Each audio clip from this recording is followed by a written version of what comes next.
विकास को वोट देंगे और जो गांव गरीब और किसान की चिंता मोदी सरकार ने, मनोज जी की सरकार ने की है, उसको देखकर वोट देंगे।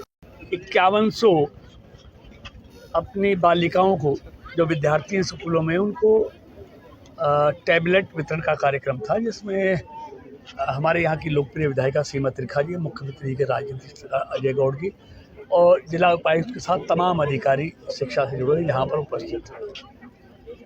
हरियाणा सरकार ने नई शिक्षा नीति के अनुसार, जो आदरणीय मोदी जी की सरकार ने 2020 में घोषित की, कि देश के छात्रों को अब सिर्फ किताबी ज्ञान नहीं, किताबी ज्ञान के साथ साथ व्यवहारिक ज्ञान और टेक्नोलॉजी का ज्ञान बहुत ज़रूरी है, और जिस विषय में उनकी रुचि है उस तरह की शिक्षा उसको उपलब्ध कराई जाए।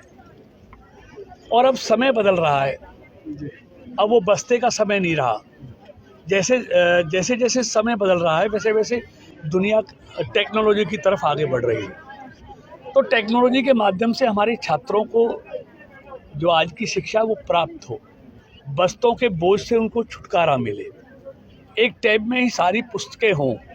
तो इसकी व्यवस्था हमारे पहली बार हिंदुस्तान के सारे राज्यों में मुख्यमंत्री मनोहर लाल जी ने शुरू की है, और अब तक लगभग 2.5 लाख ऐसे बालिकाओं को वो टैबलेट बांट चुके हैं, जिसमें अध्यापक भी सम्मिलित हैं।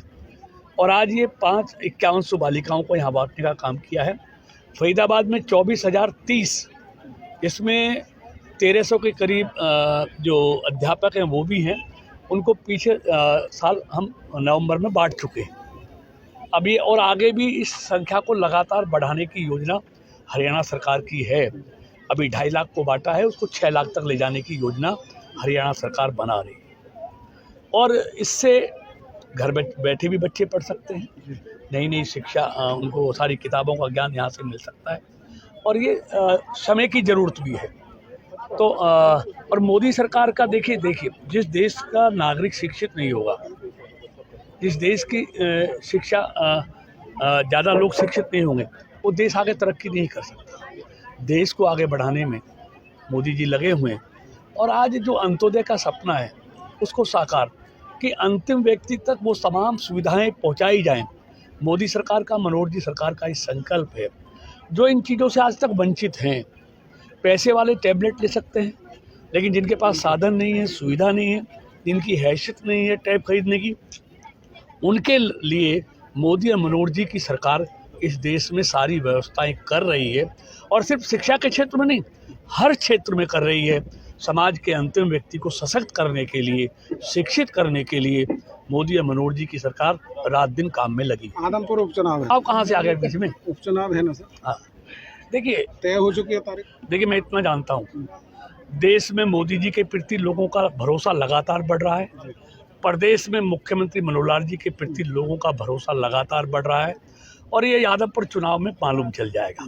अभी नगर परिषदों के, नगर पालिकाओं के चुनाव हुए, उसमें देख लिया, जो हमारे विरोधी हैं पहले ही मैदान छोड़ के भाग गए, और इस बार भी वो चुनाव से पहले मैदान छोड़ के भाग जाएंगे।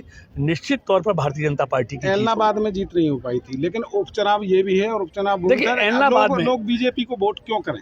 देखिए, बीजेपी ने वो किया है जो आज तक किसी ने नहीं किया। गरीब के लिए, किसान के लिए, विद्यार्थी के लिए, सब के लिए वो काम मोदी जी की सरकार ने किए हैं, मनोहर जी की सरकार ने किए हैं, जो किसी ने नहीं किए। और इस देश को घोटालों से मुक्त किया है, हर चीज़ में ट्रांसपेरेंसी आई है, देश लगातार आर्थिक तौर पे मजबूत हो रहा है। कोरोना के कारण पूरे दुनिया की अर्थव्यवस्था पटरी से उतर गई, लेकिन मोदी जी जैसी शख्सियत ने इस देश की अर्थव्यवस्था को पटरी से नहीं उतरने दिया। विकास को देखते हुए वोट करेंगे, विकास को वोट देंगे, और जो गांव गरीब और किसान की चिंता मोदी सरकार ने, मनोहर जी की सरकार ने की है, उसको देखकर वोट देंगे।